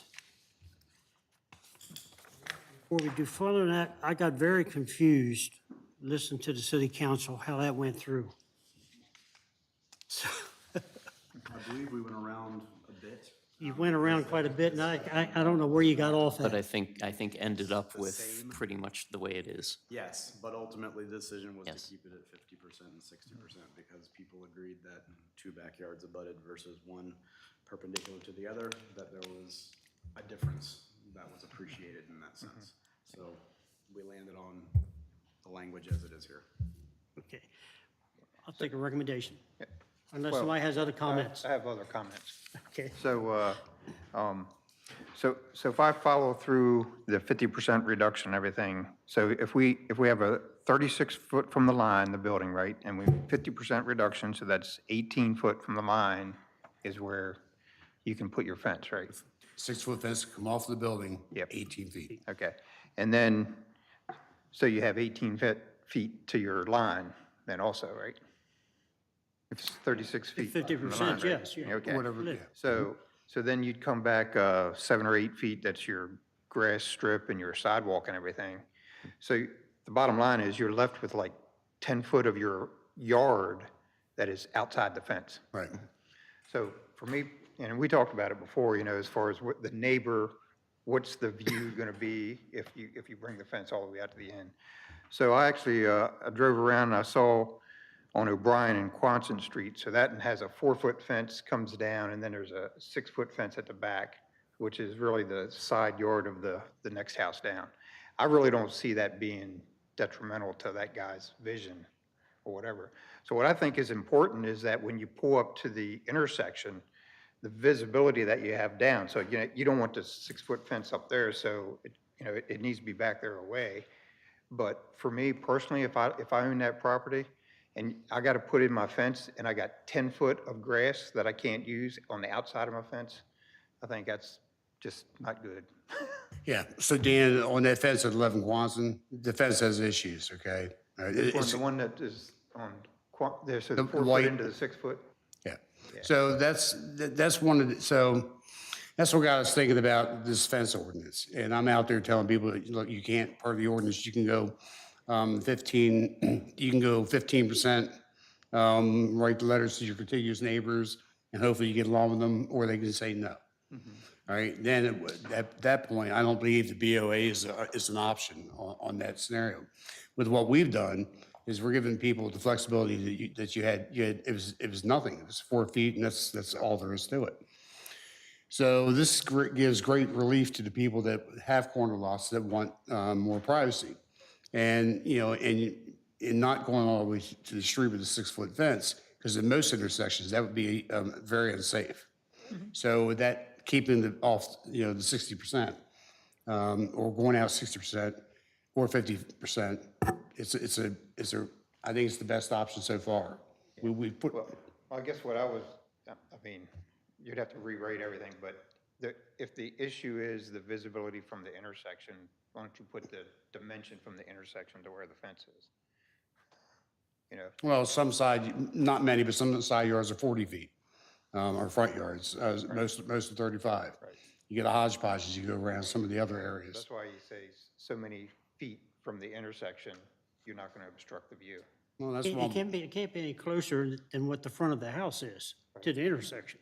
So if you stay back to the front of the house, that should give you a clearance to be able to see, right? I think so. So my only concern is that if I was putting up a fence, I'm going to put a 6-foot fence in my yard and 10 foot of it, that yard is on the outside of the fence. Right, or you can have all 4-foot fence. Or I can have all 4-foot fence. I mean, it's amazing. So my mother-in-law lives in Hanover, and their fence code must be the same thing as good old Taneytown, because everywhere I see it, and you see the ones, there's a fence in the 300 block of O'Brien that was put in incorrectly, A, without a permit, and then B, if they would apply for a permit or an HOA, both of us would have told him that you can't do a 6-foot fence in the corner lot the way he did it.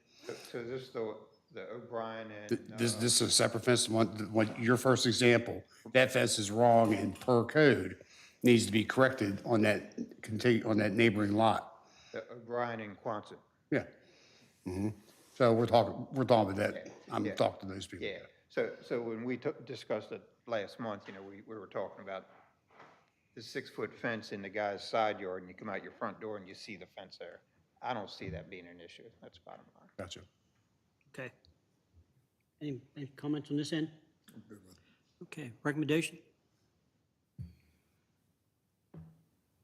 I'd like to keep it as it's currently worded after our discussion and then the mayor and council discussion. Okay, motion, recommendation by Lee, second by A second. Bill. All those in favor, signify by saying aye. Aye. Opposed? No, No. I agree with you. All right. I guess that puts me in the middle, doesn't it?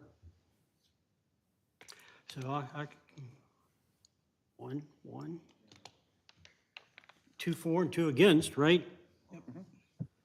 Yeah. you gotta earn your pay. Okay. Personally, I didn't see anything wrong with it to start with, but I'll go with the recommendation 4. Carried.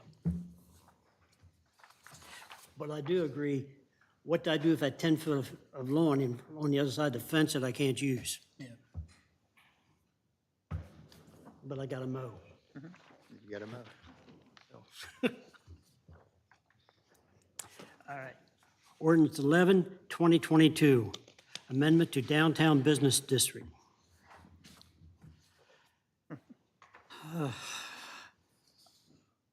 I guess I have trouble deciding what a microbrewery and a bud brewery and all that stuff is, you know? So someone will, Jim or Daryl or somebody want to talk a little bit about that? So essentially, the current code allows by special exception microbreweries and pub breweries.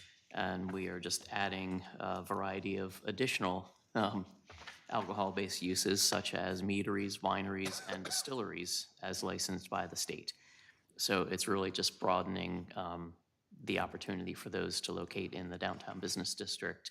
And then by extension, everything that's permitted in the downtown district is also, this would also be a special exception in the general business district. So doesn't the state have a term that would cover all this under one? They do look at that, at meaderies as breweries, but that took a little research to find out. And 5 years from now, if somebody comes back with it, we figure we may as well spell it out so that, Okay. you know, if somebody comes back and we're in different roles or something, the next person won't have to do any digging. Okay. Comments? If not, recommendation? Recommend to approve as is. I appreciate the increased opportunity for small business in the area. That's a good idea. Second. Second by Chris. Any further discussion? All those in favor signify by saying aye. Aye. It's unanimous. Carried.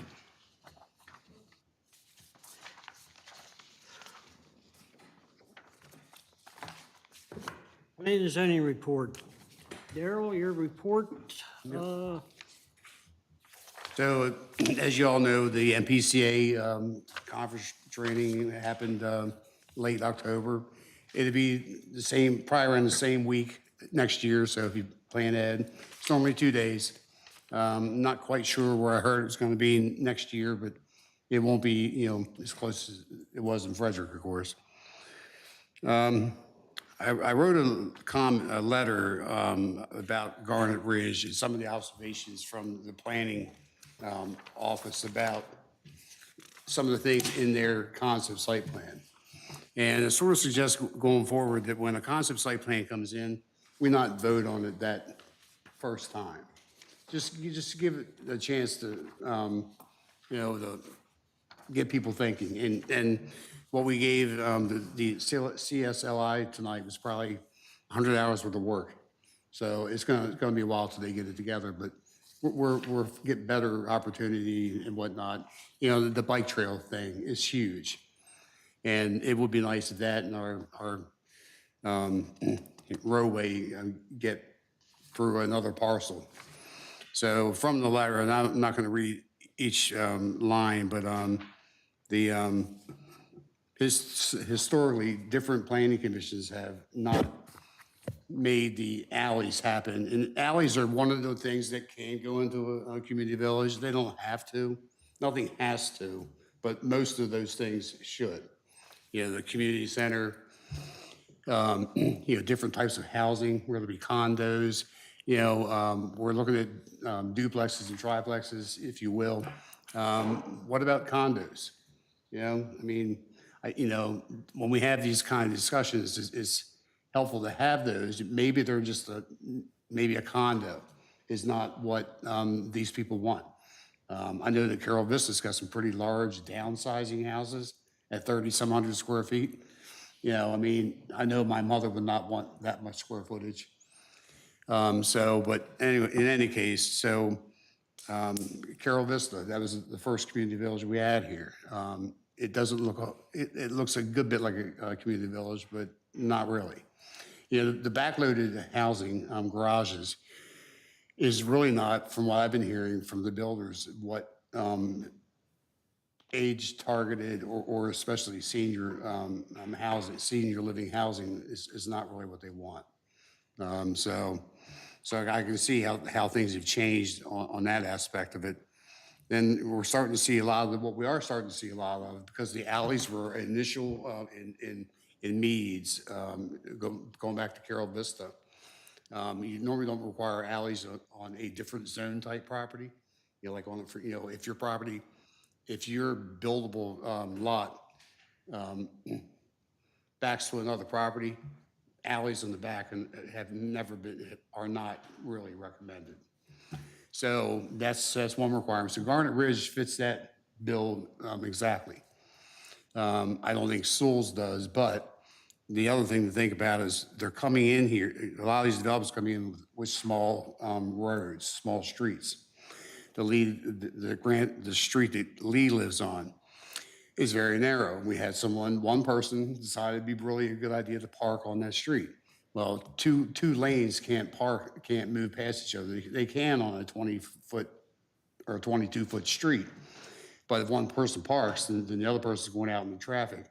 Again, you're not going 60 miles an hour theoretically, because it's in the middle of a townhouse, but it creates that problem. So with the streets coming in at 24 feet and what have you, I think that Garnet Ridge is 26.8 feet wide. So you can't park on those streets either, not for two travel lanes. So we have to really be paying attention to these street widths, because it seems to be that's what's happening a lot. We're not doing alleys. Well, Meads is a 20-foot street on Jack or what have you.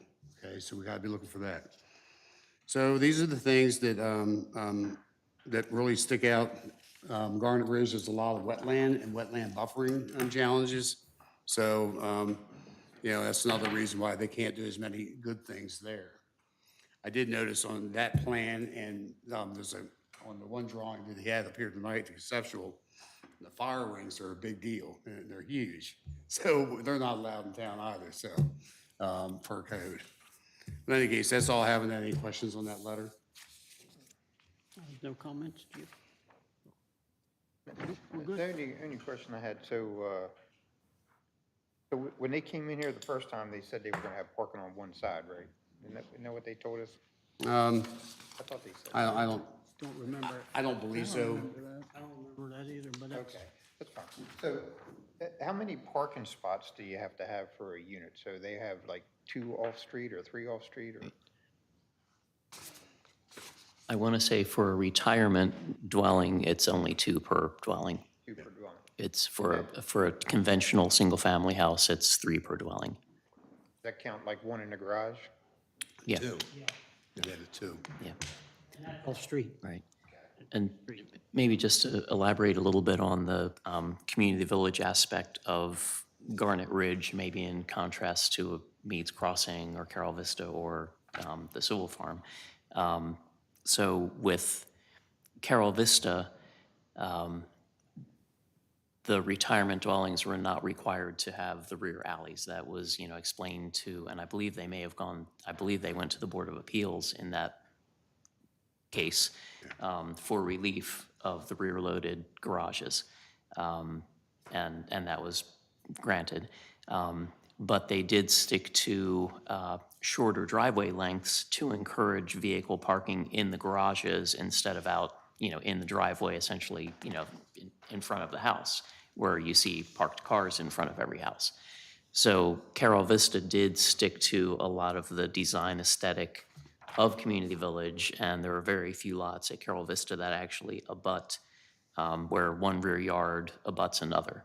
There's typically at least a ribbon of open space in between most of the units out there.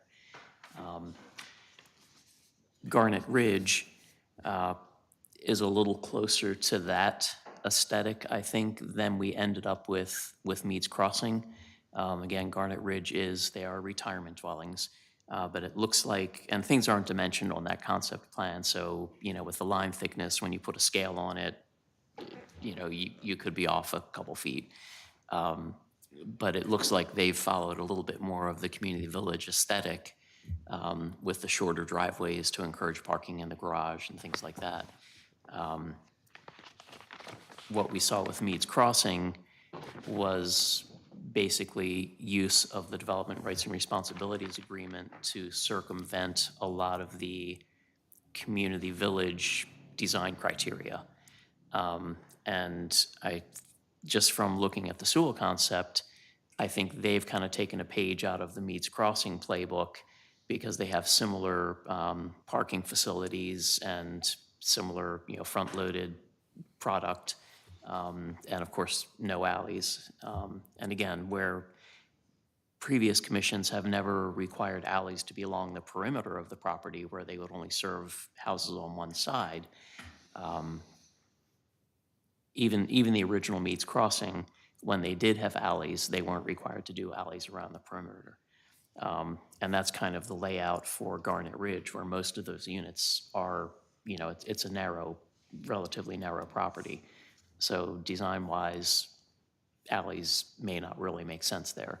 But it's something we're supposed to contemplate, and we can offer relief from the alleys, but it's not supposed to be the standard.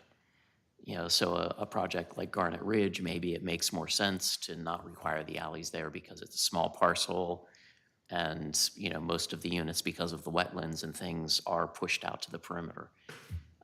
But it's something that we should be considering when we look at a community village design, at least at this point. If the mayor and council decide to modify the code, that may not be an issue going forward. But right now, something that really we need to be thinking about. Okay.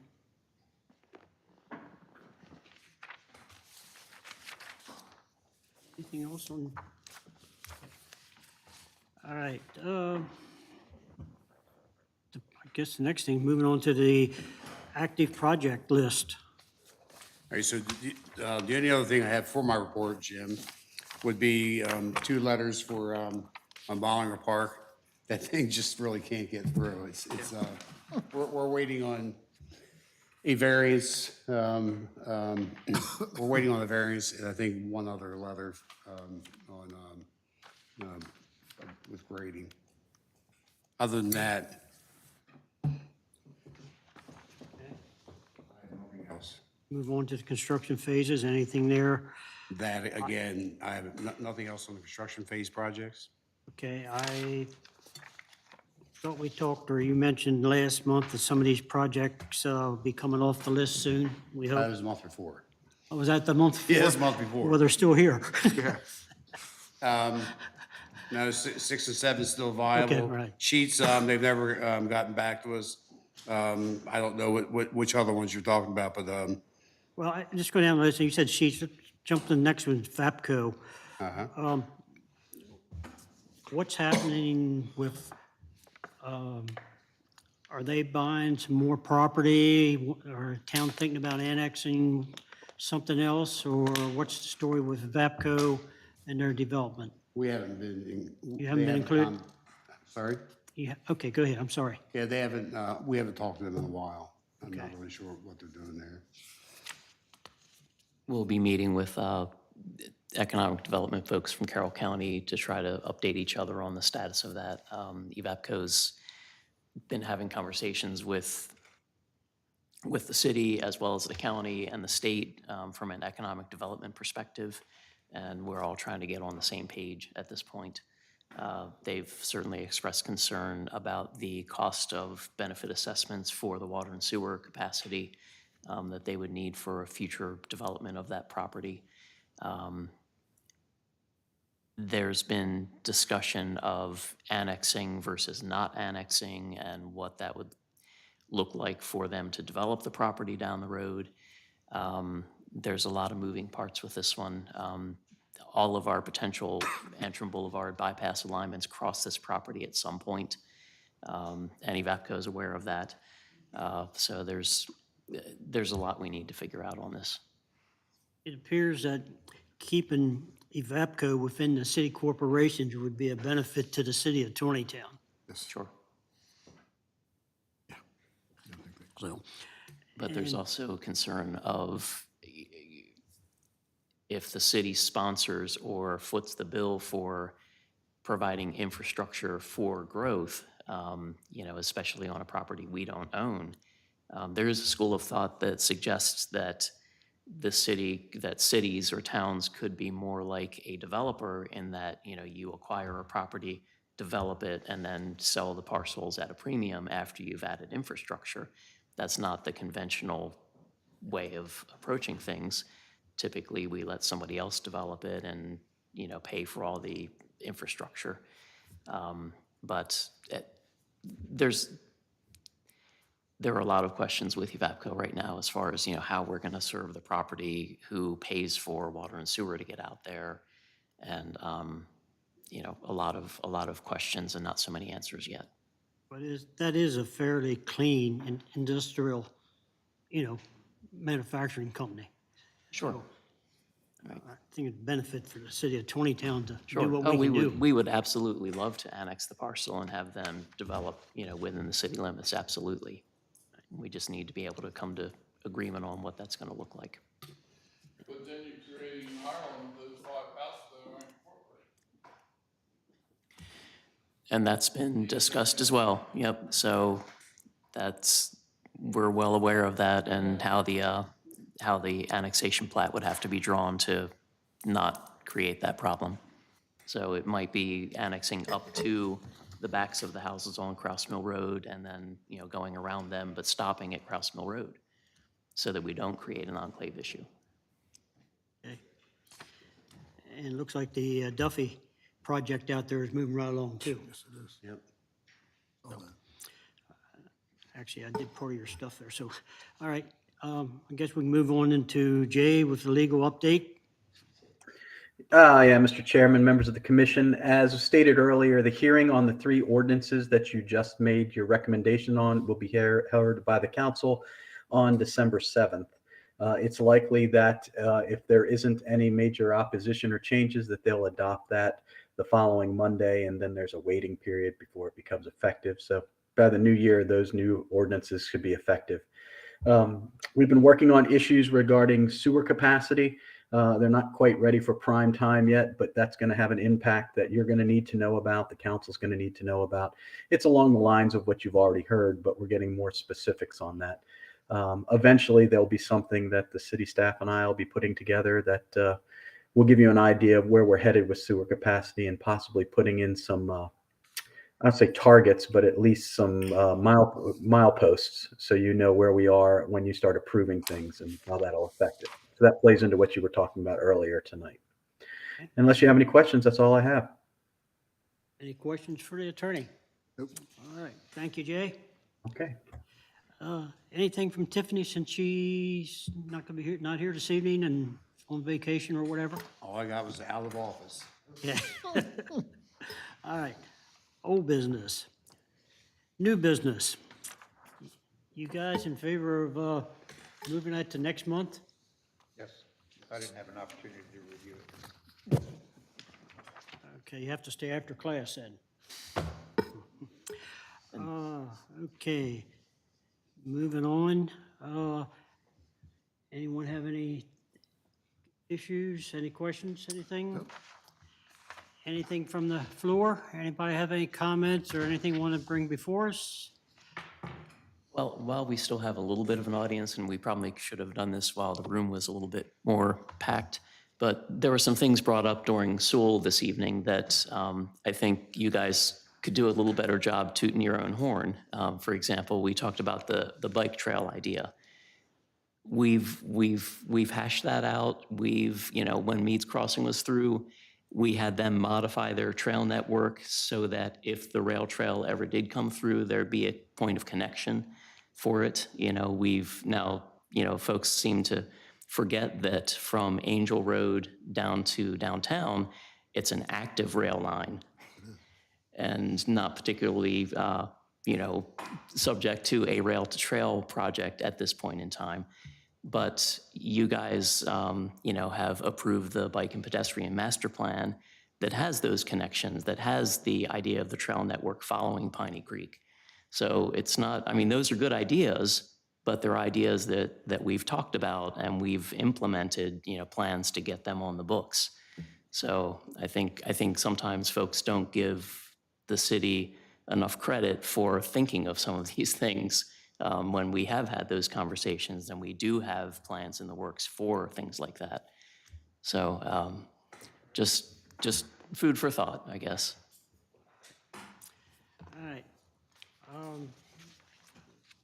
In the past, we've been skipping the December meeting. If we want to have one or need to have one, we need to think about maybe the 19th, not the 26th, or move to January. Nobody wants to have a meeting right after Christmas. And so do you think we're going to have something on the agenda for December 19th? Well, can we have a date just in case something does pop up?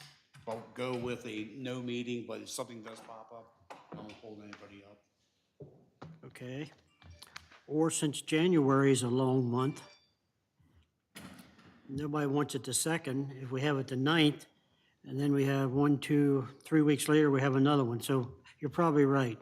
We'll probably, if it would suit everyone, we'll put down for the 19th and take it from there. Good? The 19th?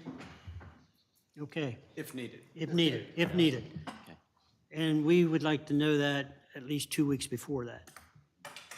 Fair enough. Okay? Too far from now. Pardon me? It's not too far from now. I know it's not. All right. With that, I'll entertain a motion for adjournment. Motion to adjourn. Second. Okay, motion made by Lee, second by Chris. All those in favor signify by saying aye. Aye. Opposed likewise, carried. Thank you, folks, and thanks everyone out there for showing up tonight. Remember, we're here every month.